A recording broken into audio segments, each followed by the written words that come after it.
By the way, suaminya Tante Laras ini adalah musisi, guys. Ngamen, ngamen. Musisi band terkenal lah.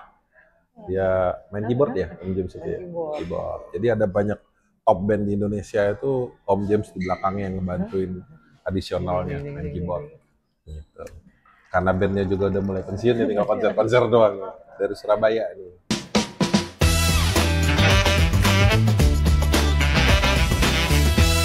Guys, balik lagi bareng gua PS di PS Live. Jadi dulu channelnya namanya apa? Pengangguran Live. Pengangguran lah. Sekarang jadi PS Live supaya lebih nggak nganggur lagi. Jadi banyak diprotes kemarin itu. Masa bikin channel pengangguran itu sangat tidak memotivasi. Tapi kan sebenarnya artinya tidak harfiah kan. Enggak. Itu kan tuh diceritain tuh. Pengangguran Betul. live itu sebenarnya arti sebenarnya kan. Ya, jadi memang pengangguran live itu bercerita tentang keresahan bahwa lu tuh nggak perlu nunggu-nunggu nyari kerja, nggak perlu nganggur, apapun lu bisa lakukan. Gitu sih. Oke, anyway, balik lagi sama gua PS. Kita kali ini ada di salah satu tempat di Flavor Bliss Alam Sutra. Namanya Nanyang Kwa. Itu adalah restoran kopi tiam Singapura yang rasanya enak.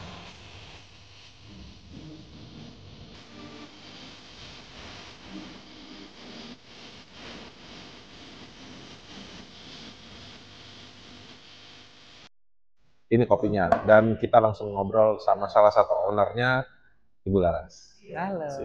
Ibu Laras ini sahabat lama gua, yang dulu sebelum ini di F&B apa namanya, Sultan Mangkuto. Sultan Mangkuto, Sultan nasi Mangkuto. kapau. Nasi kapau. Jadi kalau misalnya kalian pernah dengar yang namanya nasi kapau Sultan Mangkuto, itu inilah salah satu ownernya. Awal-awal mencoba bisnis F&B. F&B ya, awal-awal ya.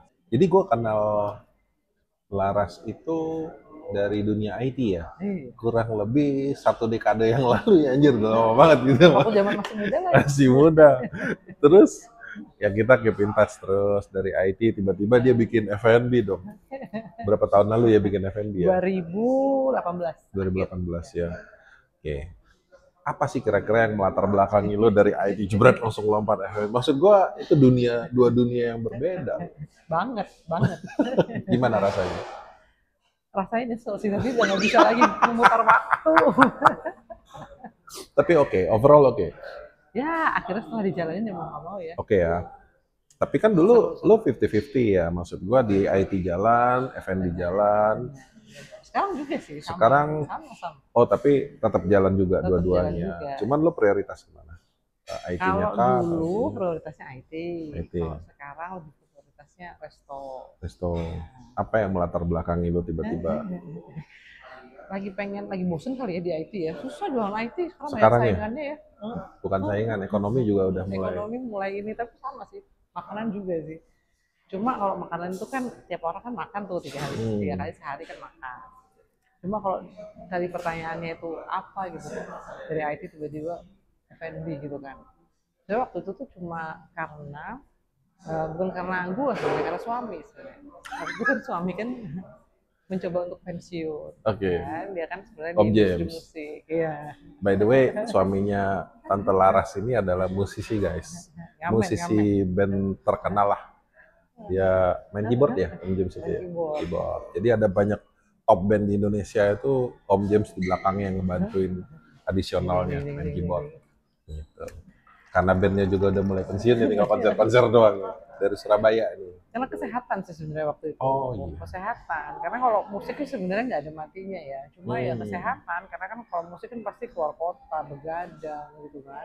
Akhirnya udahlah pensiun gitu, daripada nanti badannya makin lama makin Drop. rusak ya kan, anak masih kecil-kecil ya kan. Usaha apa gitu kan. Benar. Karena kita hobi makan, ya udah akhirnya dengan percaya dirinya bikin restoran, usaha restoran gitu. Itu Sultan Mangkuto lah ya. Sultan Mangkuto. Cuma sebenarnya Sultan Mangkuto itu kita tuh nggak terlalu ngurusin operasionalnya. Karena memang kita nggak pernah tahu dunia restoran itu kayak apa, F&B kayak apa. Jadi kita cari aman gitu. Jadi kita cuma investor aja, kayak kemitraan gitulah, semi franchise kemitraan. Oh, I see. Okay. Udah, setelah itu kan setahun pertama oke banget sebelum pandemi ya. Setelah itu kan Oh nggak ada iya, yang tahu tuh dunia berubah kan. benar benar.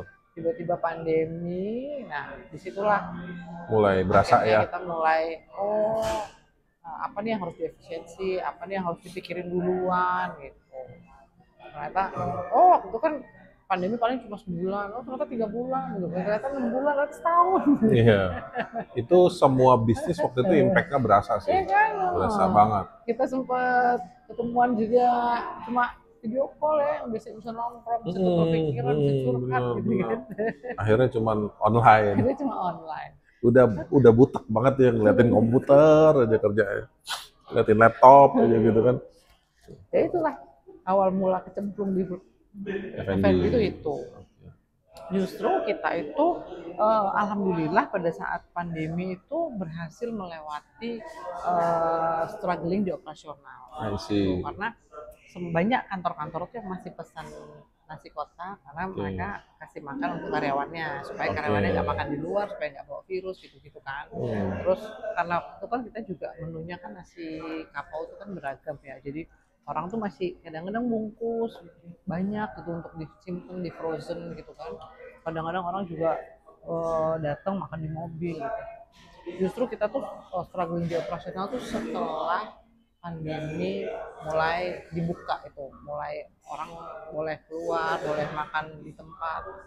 Kenapa? Justru strugglingnya di situ, bukan Justru pada di saat situ. pandemi. Iya, karena untuk pesanan-pesanan yang nasi kotak atau offline atau yang online tuh mulai berkurang kan, mulai berkurang. Oh, jadi banyak walk in ya, Iya, datang. iya. Dan sekarang dan pada saat itu orang akhirnya memilih tempat-tempat yang dibilang aman gitu kan.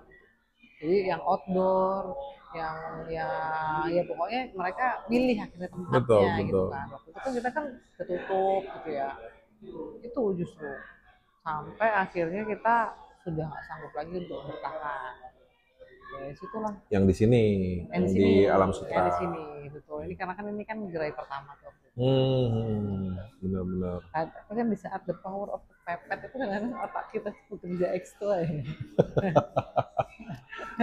Karena waktu itu pun yang nyerah itu nggak cuma kita nih, nggak cuma saya sama suami, tapi di operasional juga yang masak, yang operasional tuh dia udah nyerah juga. Oh. Itu bahkan kita sempat memikirkan ganti konsep, ganti brand atau apa model kapau yang apa gitu ya. Idenya nggak ada yang berani kita realisasikan. Ya udah akhirnya memilih untuk tutup. Gitu. Akhirnya tutup itu store Akhirnya yang di tutup. sini. Ya, akhirnya tutup. Tapi karena di sini itu kan kita sewa. Sewanya tuh sebenarnya jangka panjang, itu 10 tahun. Jadi 10 dari tahun. 10 tahun. Waktu itu kita baru berjalan tahun keempat. Tapi ya untungnya dari manajemen Alam Sutra tuh justru mereka yang selalu support. Ayo bikin brand baru, ayo dong bikin apa gitu. Ya karena kan sebenarnya gimana pun di sini kan juga butuh tenan yang untuk meramaikan ini ya kawasan. Udah akhirnya pelan-pelan mikir setelah kita jalanin untuk jadi investor itu akhirnya kita berusaha bikin produk sendiri aja deh. Akhirnya kita lahirlah ini. Iya. Jadi Nani yang Hua ini bukan franchise. Bukan. Lu create sendiri brandnya. Banyak juga tuh yang datang tuh. Ini dari Singapura ya. Kirain dari Singapura loh. Namanya tuh Nani yang Hua tuh, dari Singapura nih. Gue pikir gila lu tajir banget sekarang ya udah bikin nasi kapau terus beli brand dari Singapura. Bisa. Canggih. Gila ini tuh the power of kepepet itu om. Tapi penamaannya sih oke, keren banget. Iya.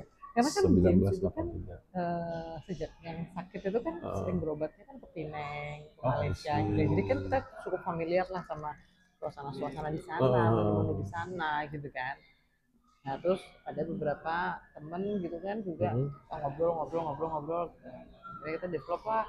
Waktu tuh 7 bulan sampai 8 bulan kita trial menu, trial makanan. Lama juga ya? Lama. Karena kita memang pengennya bikin produk sendiri. Dan sampai sekarang pun juga sebenarnya produknya kan belum begitu banyak ya. Kadang ada customer menunya cuma ini. Iya cuma ini. Karena kalian develop sendiri ya produknya ya, menunya. Jadi kita bukan pengen bertahap sih. Nanti mau ngeluarin bubur, atau kemarin nasi Hainam. Tapi yang awal kita keluarkan baru yang tahu, Oh, yang tahu kari sama tom yum. cobain guys, di sini enak banget. Tadi kita udah makan siang di sini. Enak kan? Lumayan, Enak kan? enak sih. Otentik, otentik. Otentik dan punya, maksudnya khas ya. Mm-mm. Rasanya tuh unik. Mm-mm. Kalau cobain di luar sama di sini, taste-nya agak berbeda, tapi punya ciri khas tersendiri. Banyak sih tamu-tamu yang bilang, iya ya nih karinya bener-bener mirip kayak di Singapura ya. Oh gitu, kayak Mm-mm. happy banget ya denger Mm-mm. customer kayak gitu tuh rasanya gitu kan. Terbayarkan. Terbayarkan Iya. ya. Oke. Nah, gue tanya, gue inget banget nih ya, kita bicara Sultan Mangkuto dulu ya. Maksudnya gini, gue inget pada saat awal lu bangun Sultan Mangkuto itu, kan gue sering nih ngajak keluarga ke sini gitu, bokap nyokap, sebelum pandemi itu ya. Jadi itu bener-bener ngantri parah banget gitu ya. Sampai di depan itu bener-bener kita tuh mesti ngantri nguler gitu kan. Kalau nggak karena orang dalam, gue nggak bisa motong itu antrian. Jadi kita duduk di meja karena bawa bokap nyokap. Ras, di sini dong lagi di sini. Jadi udah tinggal dianterin makanan. Lo mau apa? Katanya ini. Udah langsung dianterin. Kalau nggak ngantri bro. Ada masanya tapi memang ya. Ada masanya, Iya, betul. semua ada masanya. Betul. Justru yang menarik, yang agak menggelitik itu kenapa justru struggling lo itu pada saat setelah pandemi dibuka. Dibuka ya. Nggak tahu ya. Gue tuh sebenarnya orang yang nggak begitu jago menganalisa. Ya kayak lu kan pemikir, bisa menganalisa gitu ya. Cuma mungkin kalau kalau pada saat itu ya yang gue rasakan itu banyak customer itu yang mencari suasana yang mereka anggap itu aman gitu secara kesehatan. Karena Gitu. tempat lo tertutup Kalau sih itu tempat ya. kita tertutup. Gitu. Waktu itu Jadi ya kita kekurangan area terbuka. open space itu satu. Terus kedua karena waktu itu kan kita itu kayak yang rame yang ngantri-ngantri, itu jadi kan makanan itu fresh terus kan. Betul. Nah nasi Betul. kapau ini kan ya sebenarnya mirip kayak nasi padang cuma itu kan dirames ya. Betul. Itu kan udah bikin tuh dari pagi, itu kan dipajang sampai tinggi-tinggi gitu kan. Nah, dulu waktu zamannya rame sampai antri-antri itu kan habis terus, jadi masak lagi fresh gitu. Jadi orang tuh makan juga Seneng. selalu fresh. Fresh, betul. Ya. Nah begitu Seger ya jadi. seger gitu. Nah begitu sudah tidak seramai dulu, nah ini kan makanan kan kalau kita bikinnya sedikit juga aneh ya, majangnya juga nggak cakep gitu kan. Iya. Jadi kalau kita bikin Sedikit, banyak juga banyak sisanya gitu. Oh, I see. Itu sih. Nah jadi kita akhirnya mencoba dengan kuantiti yang tetap enak dilihat itu dipajang. Nah cuma jadinya makanannya tuh nggak se-fresh dulu gitu. Akhirnya kita banyak kena komplain, kok nggak kayak dulu sih, kok nggak fresh kayak dulu gitu. Karena kan udah kepajang dari pagi, terus orangnya baru makan siang, atau makan baru makan sore gitu. Kalau dulu kita masak pagi tuh pagi habis. Habis, Nanti ngantri siang itu. masak lagi, siang habis. Mau gitu. telat datang aja datang, nunggu iya. masak dulu. Nah challenge-nya di situ Challenge-nya sih. justru di Challenge-nya situ ya. Jadi memang faktor environment yang berpengaruh Betul, terhadap penjualan lu ya. Dan yang gue ngerasa juga, lu ngerasa nggak sih Om, sejak pandemi itu semua orang tuh jualan makanan. Tiba-tiba. Iya, Itu. benar. Semua Dari orang yang- itu jualan makanan. Iya kan? Iya. Betul. Dari yang level pinggir jalan, level ruko, level restoran, bahkan yang enterprise gitu, yang dari China lah, dari Taiwan lah, dari mana gitu. Jadi ya memang akhirnya customer itu dikasih pilihan tuh semakin banyak. Kan? Karena gue melihat bahwa ketika pandemi selesai, ekonomi lagi babak belur nih. Semua orang merasa euforia untuk keluar. Iya. Jadi itu yang jadi challenge orang kenapa akhirnya pada bisnis makanan dan resto. Iya. Ya kan? Akhirnya bahkan coffee shop akhirnya menjamur juga kan. Bener, Jadi bener. budaya nongkrong lah segala macam. Iya. Dimana dulu model WFH itu jadi WFC, Iya. work from cafe. Iya. Jadi itu yang akhirnya menjamur. Nah, habit inilah yang berubah. Tapi memang secara global pandemi itu merubah culture orang, merubah culture kita yang dulunya kalau ketemu mesti bisa offline, terus tiba-tiba mager, udah online aja deh meetingnya gitu sih. Benar. Dimana ditambah lagi teknologi itu makin murah. Iya. Ingat nggak dulu zaman dulu 10-11 tahun lalu Ah, kita itu ada langganan Cisco, Avaya, hmm, video conference, iya, itu yang kan belinya harganya, mahalnya kayak iya, apa iya, gitu iya. loh. Mahal banget gitu kan. Tapi memang kalau dihitung secara cost ketimbang kalau company-nya banyak, Heeh, itu jauh lebih murah ketimbang ongkos travel iya, dan SPPD jalan dan segala macam. iya, Jauh lebih murah memang. Tapi begitu betul. Zoom muncul dan lain muncul, eh, udah selesai. Iya, iya, itu kan kayak dulu tuh teknologi yang kayak corporate banget gitu, yang bisa pakai teknologi Bener, itu ya. bener, Sekarang semuanya pakai itu. bener. Nah, jadi Nanyang ini balik ke Nanyang, akhirnya muncullah ide itu, bikin itu. Muncullah ide itu. Jadi the power of kepepet, Om James Kepepet. sakit waktu itu ya, Iya, sering bolak-balik, benar. Penang, terus Singapura, terus akhirnya kesini, ya lu ngerasain feel-nya itu dapat ya, lu bikin inilah. Betul. Gue tanya nih, kita bicara gak sensitif nih. Apa ini? Apa ini?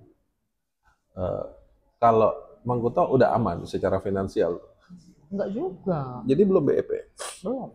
serius loh, Mm-mm. cabangnya banyak banget guys, Mangkuto itu ya. Dulu tuh pun kita berpikir kalau banyak cabang itu bisa saling Bisa mengcover silang ya? gitu kan. Iya, ternyata enggak juga, masalah baru datang juga gitu. Makanya Jadi kemarin tuh waktu buka Nanyang ini udahlah yang penting satu dulu, orang kenal dulu gitu ya. Ada beberapa juga yang tamu dari Fluid, dari Fik, nggak buka di Fluid, nggak buka di PC gitu. Aku boleh panggil Cici nggak di sini. Nggak buka di PC gitu. Cici Laras, Cici Belum, Laras, ini orang Surabaya. Terus belum gitu. Terus buka cabang itu ternyata juga ini banyak yang harus disiapkan gitu. Kalau kalau nggak, kalau yang tadinya awalnya bisa berpikir menduplikasi revenue, bisa jadi menduplikasi masalah.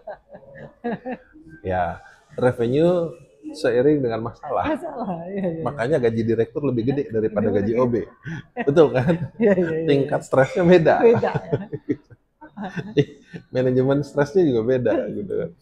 Jadi memang menarik sih. Maksud gue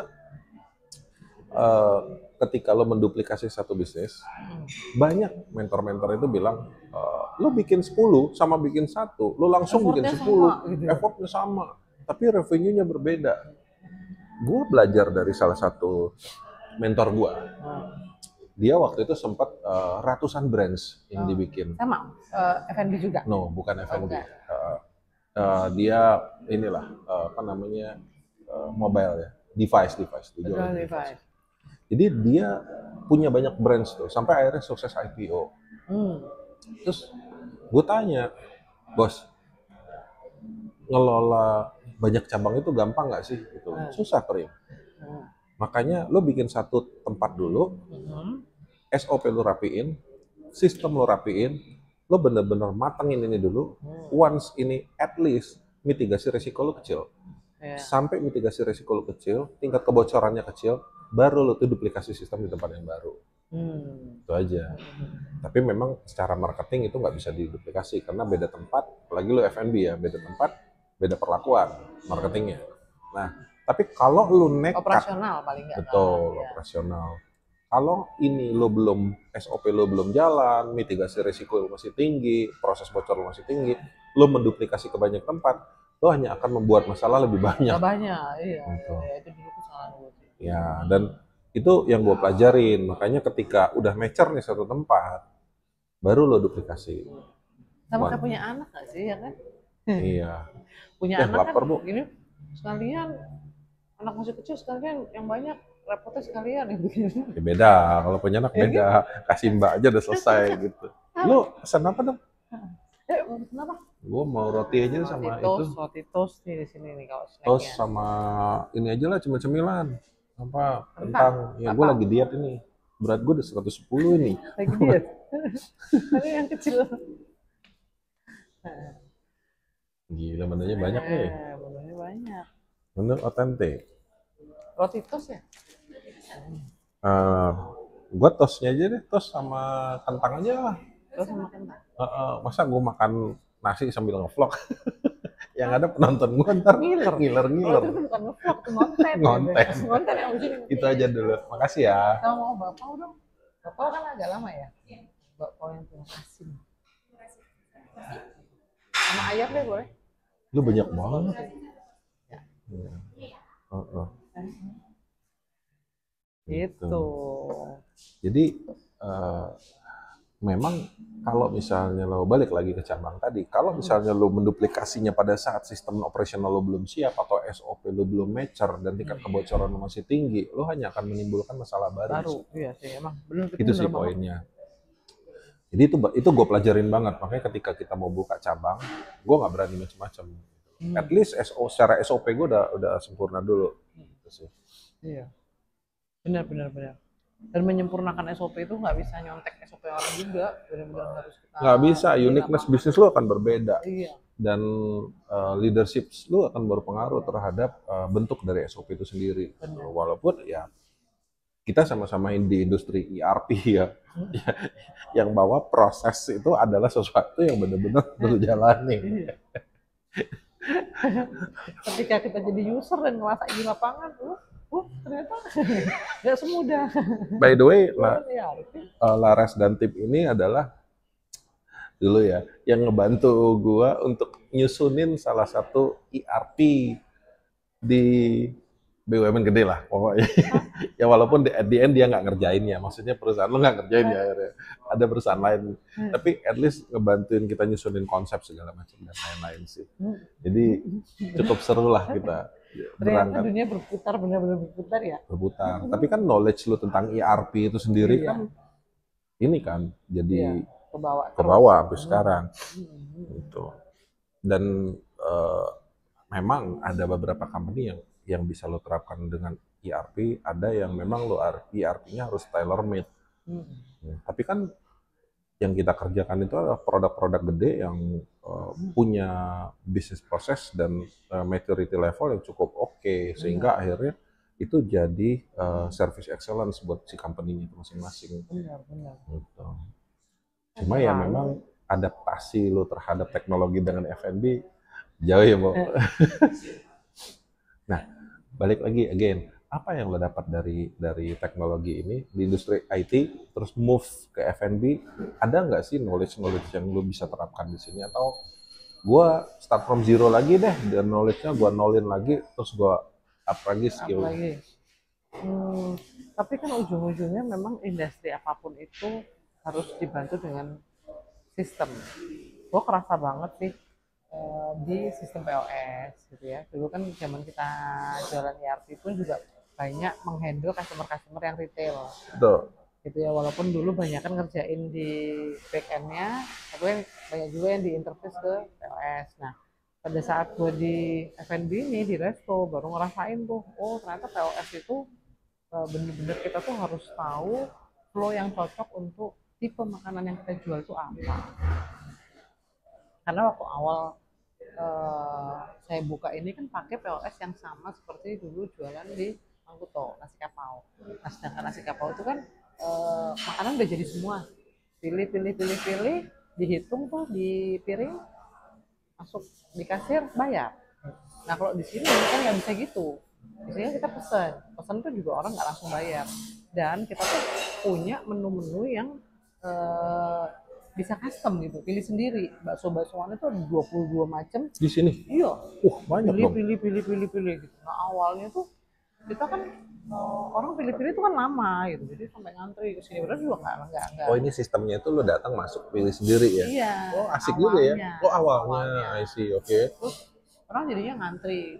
Udah orang ngantri, yang input di kasir juga ini kan bingung gitu, dalam satu mangkok kan oh ini bakso ini gitu. Oh ya ternyata emang sampai akhirnya kita nyari ada nggak sih OCR gitu yang bisa nembak ke mangkok gitu yang udah tahu tuh isinya apa. Benar. Yang kayak sekarang di Gramedia, di Decathlon kan gitu kan. Sampai di kasir kan tinggal point masukin udah dia yang baca isinya Iya. Pakai RFID dia betul. Malah sempet nyari gitu RFID mahal Bo. Mahal. Overpriced banget gitu ya. Jadi langsung tahu yang di mangkok itu sayur, mie-nya mie apa, baksonya bakso apa gitu. Lo mau charging cost per itemnya berapa dulu gitu untuk IT-nya doang? dulu kita jualan teknologi miliaran gitu kan, tapi kita kan dengan confidence-nya gitu kita bilang bisa mengatasi masalah apapun di user gitu. Sekarang pada kita jadi user kita baru mikir, wah bisa ya, mahal ya gitu.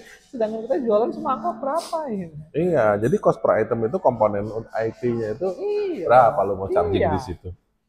Sama kayak waktu dulu zaman di Bangku tuh kan yang gue pernah mau bikin aplikasi yang buat nota-nota itu ya, Iya, yang bisa kasir. langsung Jadi nembak nota, bukan yang belanjaan, nota belanjaan. karena ya kan dari pasar kan cuma tulisan tangan, Iya. jadi masuk langsung dalam Langsung. pembukuan laporan akuntansi, Iya. keuangan, iya. Dan itu OCR pakai, gue pakai teknologi Iya. OCR. Itu jalan tapi di Hong Kong. Di Hong Kong kan? Enggak, di Sedangkan Indonesia. pasar Kita sini jalan di kan Hong kayak Kong. gitu kan. Iya. Nah, Nah di sana jalan karena tenan-tenannya itu mereka udah mulai digitalisasi juga kan. Jadi ketika mereka belanja udah pakai QRIS, bukan QRIS di mereka tuh ada QR gitulah ya. Nah QR itu udah masuk ke sistem, jadi langsung jalan tak muncul. Nah, jadi nggak ada lagi nota yang nggak ada. gitu Jadi ya. begitu itu yang keluar adalah laporan laba ruginya. Iya. Wih. Ini terus. Ini kentang gorengnya favoritnya anak-anak. tidak begitu otentik. Terima kasih. Gitu. Ini rotinya 3, 2. Berarti gua 2 lo 1 ya.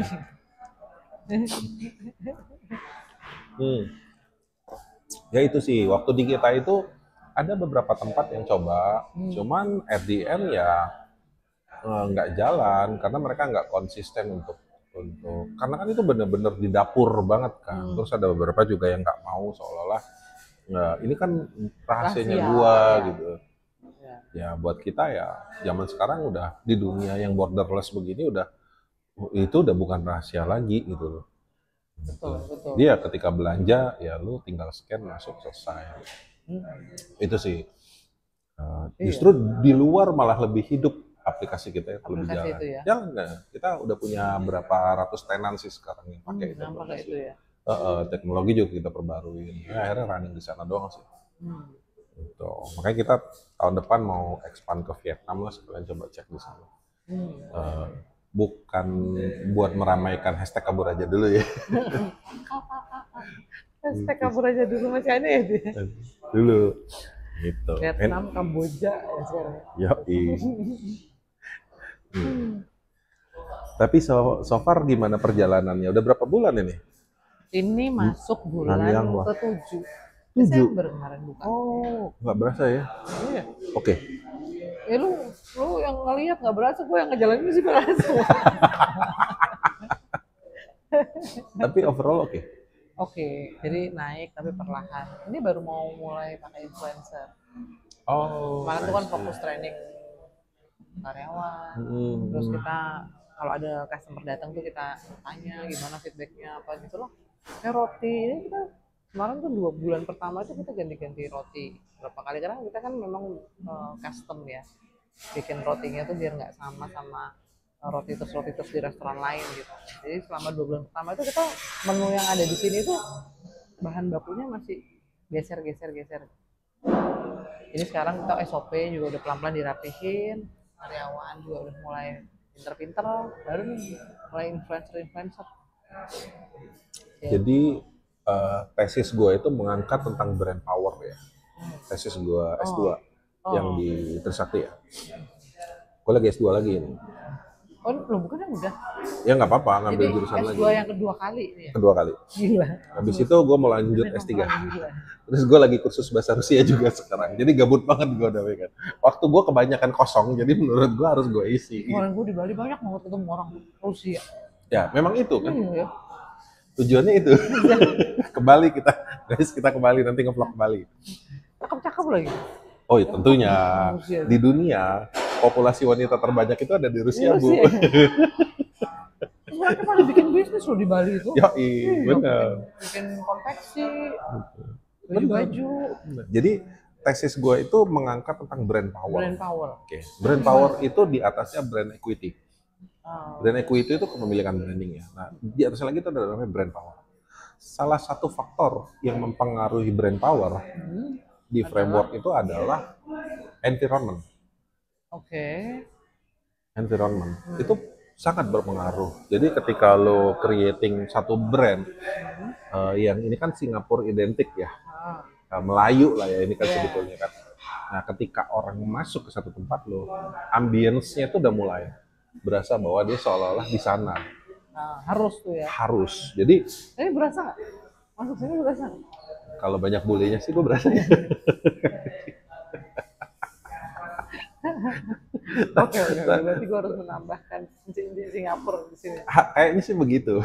Kayaknya begitu. Lo harusnya bukanya di pick kali. Baru ambience-nya berasa. Sebelahnya remaja pik kayak gue bukanya. Itu. Jadi salah satu yang buat brand itu kuat itu adalah ambience. Ya. Waktu itu gua ngangkat temanya tentang Horeca, hotel, restoran, kafe. Horeca itu. Jadi ketika masuk kita melakukan beberapa riset untuk tesis gue itu. Jadi salah satunya itu. Ya gini-gini gue lulus S2 kan. Cum laude dong. Itu gue percaya sih. Cum laude dong. jadi itu sangat berpengaruh banget terhadap feel-nya orang untuk kembali lagi. Betul. Jadi ketika itu muncullah jadi retensi brand power ini. Nah, menurut gue sih ini udah overall oke ya, lo bangun desain segala macam, warnanya hijau. Ya begitu masuk sih oke ya, ambience-nya tuh dapat ambience. Itu sih. Ya. Kan lo pernah berasa di sana kan ketika lo masuk sini, feel lo gimana? Mirip nggak kayak di sana? Iya, makanya kemarin tuh kita coba dekorasinya ya yang sederhana tapi kayak mirip benar. Gitu. Nggak terlalu lebay, nggak terlalu banyak ini neon apa gitu. Jadi apa namanya, yang lo buat ini juga udah keren sih menurut gua ya. Tinggal berarti ya marketing cakep sih dia. Sama kemarin tuh kan kita pengen ada kayak suasananya itu jadul gitu. Oh, I see. Makanya dikasih tulisan kelahiran 1983. Jadi orang-orang kayak kesannya, oh ini di 1983 di mana, di Singapura, di Malaysia gitu. 1983 tahun lahir gua dong. Kan kita seumuran. Iya ya, lu sama gue seumuran di 83 ya. Jadi emang kan teman kan sama Pak Hawat kan teman. Kita sama-sama 1983 terus 1983 biar orang tuh lebih trusted gitu kan. Tapi sayang laki, harusnya Pukalo di sini nih. Waktu itu kita sempat berantem siapa yang mau ditaruh mukanya. Tadinya bukan muka, sempat mangkok, terus sempat kayak cangkir gitu ya. Gonta-ganti, kayaknya harusnya muka deh gitu. Tapi persona identity-nya bagus ya. Ada personnya. Ya, kayak brand-brand yang lain lah, nyaman nih gitu kan. Berdiri sejak 1923 ya. 28 apa ya? Nah, itulah lupa gue. Jadi itu sih. Kayak gitu memang kita tuh pengennya. Karena kan waktu itu kan kita sering banget tuh di TikTok yang resep oma gitu kan. Sejak tahun berapa gitu kan. Kayaknya tuh nancep banget tuh di kepala. Makanya kita waktu itu, oh ya nih kayak perlu nih kayak gini. Tapi cakep sih ini, cakep. Bener. Jadi backgroundnya itu tadi yang akhirnya melatar belakangnya lo untuk bikin Nanyang ini. Iya. Nanyang Pak.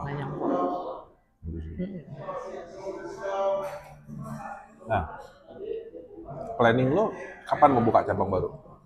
Nah itu nggak berani bercita-cita. Kenapa? Bukan nggak berani bercita-cita, nggak berani mentarget gitu. Kalau dibilang kapan itu nggak tahu, jadi belum tahu. Pokoknya satu ini bisa rame, bisa dikenal orang, itu dulu. Yang penting rame dulu ya. Iya. Udah rame, udah banyak customer yang balik gitu ya. Itu dulu lah. Lo harus bikin daya tarik yang kuat sih untuk orang sekali datang ke sini pengen datang lagi. Feel-nya. Dan nggak tahu ya sekarang tuh memang orang-orang tuh kayaknya memang paling banyak makan keluarga atau makan bersama teman, sahabat itu di weekend ya. Kalau hari weekday-nya ini memang masih average ya. Iya. Ya paling di pagi, di pas jam-jam makan aja gitu. Kalau pas jam kayak gini nih kan jam nanggung happy gini hour. ya, happy hour. Bikin promo happy hour aja. Udah promo berapa Nah, kali. berarti Cuma promonya mungkin digaungin promonya memang belum kita digaungkan. gaungin di sosmed ya. Gas lah sosmed. Sekarang tuh eranya enak sih, lu branding punya tempat mau dimanapun di sosmednya rame dikejar orang. Iya. Tapi resikonya kayak kemarin gua ngobrol sama salah satu teman gue ya, dia punya restoran gede, enak. Begitu datang artis, eh, makanan berat ya, makanan Makassar gitu-gitu loh. Gue lupa apa.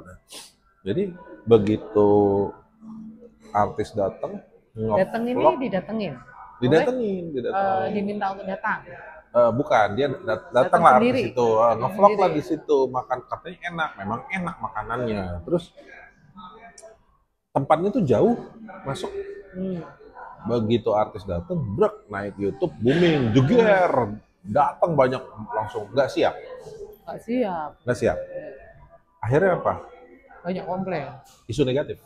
Nah, masalahnya ketika isu negatif ini udah masuk ke Google, lu udah nggak bisa ngapus. Iya. Lu udah nggak bisa ngapus. Iya. Itu yang kita tuh nggak mau, makanya dari awal itu kalau pakai influencer atau apa tuh kita dari awal tuh nggak mau tuh itu juga. Ya, tapi lu harus Takutnya siap kita nggak dong, maksudnya siap. lu harus prepare. Karyawan baru, kita punya menu juga kan kita baru gitu kan. Ya kita sadar lah kalau kita ini memang benar-benar baru. Makanya waktu awal-awal tuh enggak lah, kita nggak pakai iklan-iklan dulu. Takutnya itu karena banyak juga kan kita lihat di TikTok tuh viral, awalnya viral gitu kan setahun tutup. Terus viral tapi terus banyak kena komplain karena nggak siap. Ya itu bahaya, itu bahaya. Iya. Karena sekalinya udah sentimen negatif, kita naikinnya susah. Iya. Jadi benar lo prepare dulu, baru abis itu masuk. Benar. Kita sekarang benar-benar organik, tapi kan kemarin udah ngelewatin tahun baru, ngelewatin lebaran, ya kan, udah ngelewatin event-event yang rame, liburan, jadi ya udah organik aja. Jadi kita ngerasain nih kalau penuh tuh kayak apa. Nanti kita evaluasi lagi. Nanti besok nih libur Idul Adha kemarin kan, pasti ini rame kan, kita evaluasi gitu kan. Udah begitu yang beberapa kali rame itu kita ngerasa udah ya udah kalau rame berarti harus gini udah lebih siap sekarang kita. Itu udah oke lah ya, tinggal campaign lu ya, Kita geber. waktu itu kan buka Desember, terus kan kena tahun baru. Tahun baru ini kan di sini view-nya itu yang paling strategis untuk lihat kembang api. Iya, karena kan di living room ada kembang api, di alam itu ada kembang api. Itu penuh. Jadi kita tuh mulai dari jam 10 malam ya, sebelum pergantian tahun itu tiba-tiba orang datang rebutan meja, yang di atas juga rebutan gitu kan. Terus mereka pesen kan, pesannya kan juga ini kopi ini udah pesannya udah nggak keruan-keruan lah ya. Iya. Mereka pesen kan mereka rombongan soalnya kan, jadi satu meja tuh pesanannya tuh udah segambreng, ada yang nggak keluar, ada yang skip, itu udah kacau banget. Tapi seru lah ya. Iya seru, cuma ya akhirnya di situ kita udahlah, kita coba siapin yang mateng dulu, nggak usah iklan-iklan dulu. Udah ngerasain kan kalau rame kayak gitu, ada orang marah-marah, udah kita kembaliin uangnya pun tetap marah-marah gitu. Orang kalau udah marah tuh repot loh. Oh iya betul. Iya. Betul. Kayak apapun tuh nggak termaafkan gitu. Iya. Kembaliin uangnya nggak mau, dikasih komplimen nggak mau, terus maunya apa? Ya kita memang salah. Terus apa yang maunya apa dong untuk bikin dia ya nggak mau, ya dia maunya marah aja. Tapi mending begitu daripada tiba-tiba dia kasih sentimen negatif. Ada juga abis marah. Diam terus nulis ya. Ada juga yang nggak mau di sini nggak komplain, nulis. Ya. Itu bahaya banget. Tapi ada juga yang ngomel tapi dia nggak nulis. Ya. Makanya kali gini. Padahal kan baru buka ya. Iya. Jadi namanya baru buka itu ya kita mesti persiapan ya. Tapi orang sekarang kayaknya mungkin karena tingkat stres tinggi ya. Kadang-kadang tuh dia melampiaskan stresnya mungkin kemana-mana loh. Iya. Kondisi sekarang itu benar-benar kusut ya. Iya. Jadi kayak orang itu udah gampang tersulut emosi ya. Bener banget. Di jalan aja bisa tonjok-tonjokan ya, gara-gara rebutan jalur. Ya. Tapi kalau dibilang Indonesia ekonominya susah nggak juga. Jualan mobil tetap laku-laku aja. Ya. Iya. Makanya katanya tuh ada kalau di food and beverage nih ya, banyak yang bilang kan mendingan ngambil segmen yang atas sekalian atau bawah sekalian gitu. Karena orang kaya sebenarnya masih banyak, tapi orang kaya kan dia pilih ke tempat kan, ya mungkin dia makan di tempat yang sembarangan gitu. Jadi harus atas sekalian. Benar, A B sekalian. Makanya kita Iya, juga kalau gue juga kalau bikin bisnis nggak mau yang ditanggung-tanggung, ya mahal tanggung-tanggung. sekalian. Kalau dia Iya, bilang, wah produk lu kemahalan Prim, ya berarti lu bukan market gua. Selesai, gue sesimpel itu aja iya. ngomong. Berarti lu bukan customer gua, Hmm, lu masih di bawah gua. hmm, Tapi gue selalu begitu, sama iya, anak-anak gue bilang, nggak usah, ngapain lu pusing-pusing. Kalau dia ada duit ngomong, kalau nggak ada duit ya jangan banyak banyak iya, ngomong deh. iya, Selesai. benar. Kita mah simpel aja, karena kita nggak mau nurunin kualitas karena Kualitas, harganya murah. Gitu. iya, Buat kita kualitas itu is a standar. Gitu. benar. Jadi ya ini standar kita, you take it or leave it, that's it. Gitu. Kayak dulu gue jualan SAP kayak gitu, Yoi, idealis banget kan. bener, bener. Gitu sih. Masa bikin sistem aja sampai miliaran gitu. Tapi kan lu nggak tahu, again, lu Iya, investasi dari iya. situ kan berapa revenue yang lu bisa hasilin. Kita kan nggak bicara mengenai ini sesuatu yang lu burn Hmm, gitu loh. Tapi kan once lu investing di situ, ada in return-nya itu akan bener. berimpact secara baik langsung ataupun tidak langsung. Iya, Either ke efisiensi ataupun ke ini lu, revenue lu gitu. iya. Pasti akan Tapi itu ada. emang seninya jualan SAP. Ya iya. Untuk meyakinkan orang bahwa membayar segitu itu adalah worth it itu beda-beda caranya kan. Betul. Menurut gua jualan ERP dan sistem itu lu investing, Hmm. lu investing. Lu nyuruh perusahaan investing. Jadi kayak ibaratnya lu bikin sekali sistem. Wih, apa ini? Bakpao, Tahu telur asin. Ini yang telur asin. Oh, yang ini yang ayam. ayam. Ayamnya ditangkap. Makasih. Ayamnya sudah dibumbuin. Udah dibumbuin. Ini spesial menu di sini. Ini baru launching. 2 minggu, 3 mingguan ini. 2 minggu. Mantap. Homemade juga ini. Yuk makan yuk. Ya. Kalau Ini ada bagus. tester-tester launching, gue mau dong. Boleh, selesai sih. Pas tester, gue datang. Itu Ambil tuh free ya. hampir tiap hari loh. Hampir tiap hari kok tuh. Oh, Launching produk. enggak. Tester. Oh, tester. Karena dia terus, dia kan lagi bubur, kasih Hainam, kayak gitu. Tapi gue kalau lagi gabut, kesini aja ya. Iya loh. Ini udah kasih colokan banyak. Nungguin launching. Iya, di sini asik banget guys sebenarnya buat kerja. Internet lu kenceng. Lumayan. Pakai apa sih? Tapi nggak tahu kalau download. Ini punya Alam Sutra. Oh, Di sini nggak ada iya. provider lain. Cuman satu itu ya. Cuma satu itu. Oke. Tapi di sini gue lihat di setiap meja banyak banget colokan. Iya. Eh, Kalau yang di luar itu mungkin karena yang fasilitasnya- punya demen kerja kali ya, Bu Nah, ya. kayaknya iya. Tapi nggak sih, tamu-tamunya juga banyak yang ini, banyak yang bawa laptop.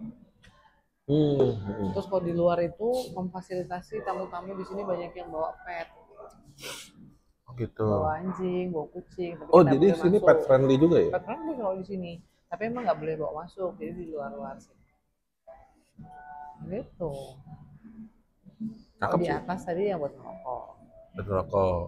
Oke kok tempatnya enak sih di sini. Ini yang, Ini yang keluar asin. wih, gue cobain. Ini ayam. Wow, melted guys. Makan gue nggak ada manner-mannernya nih. Bismillah aja lah. Buset. Buset gimana makan ini? Wah, Oh, Allah. wah. Baru keluar dari pancing. Oh, enggak. Oh, enak. Oh, tapi enak. Lembut ya.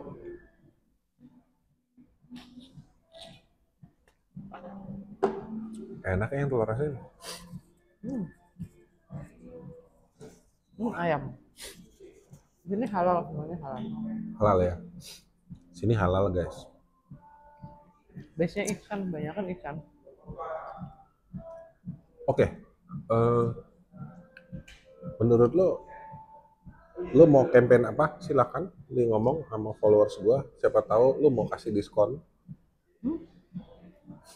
Kalau mau ngadain acara,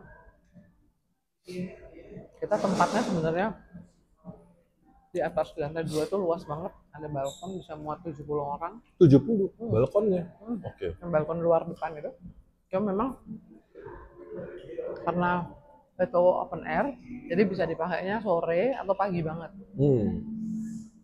Kalau pagi banget biasanya ibu-ibu bisa buat olahraga sambil olahraga. Atau kalau buat ulang tahun, acara-acara tuh sore. Oh, sore ke Sampai malam malam. ya. Kayak kemarin buka puasa bersama, halal bihalal, banyak tuh di atas. Sound system disiapin? Sound system ada. Mantap. Jadi oke lah ya. Jadi nggak cuma makanannya, tapi fasilitasnya di sini juga Oke bisa ya. untuk acara-acara ulang tahun atau meeting cuma 10 sampai 12 orang di ruang VIP lantai 2 itu. Udah ada LCD-nya, ada papan tulisnya. Mantap dong. Entar. Buat followers gua, lo kasih apa? Nah, untuk Subscriber gue yang nonton video ini. subscribe-nya apa tadi? PS Live jadi apa? Pengangguran live jadi sekarang? PS Live. PS Live ya. Iya. Jadi PS Live. Datang aja, tunjukin subscribe, nanti kita kasih Special prize. ya. Oke, sip. Gua cantumin Instagramnya ya di bawah di description. Nanti gue cantumin, silahkan di follow. Dan dari lo ada mau tambahin lagi, kita closing. Udah lama nih, anak gue udah teriak-teriak tuh. Makasih ya udah didatengin. Thank you, sukses buat Nanyang Hua. Banyak Wak. Gue sampai susah ngapalnya loh. Susah ya? Enggak sih. Nanyang Hua. Guys, thank you udah nonton. Ini Laras dari Nanyang Hua. Nanti kalau mau datang ke sini silahkan dicoba. Lantai 2-nya sip banget. Mulu mau kerja di sekitaran Alam Sutra juga nongkrong di sini buat meeting. Oke banget buat small event juga oke ya. 70 orang atau ibu-ibu muda yang pengen olahraga di bawah matahari langsung pagi-pagi itu masih fresh. Oke di atas ya. Itu open kan? Open space gitu ya. Open space ya. Nah, gitu. Asal jangan hujan aja. Bubar kalau hujan. Kalau hujan masuk ke lantai 2, ke lantai 1 pun juga masih cukup. Ras, thank you ya. Thank Sukses you. buat Nanyang Hua-nya, mudah-mudahan berkah Sukses semua. juga. Semua sukses. Guys, Amin. thank you. Sampai jumpa lagi di PS Live. Bye-bye.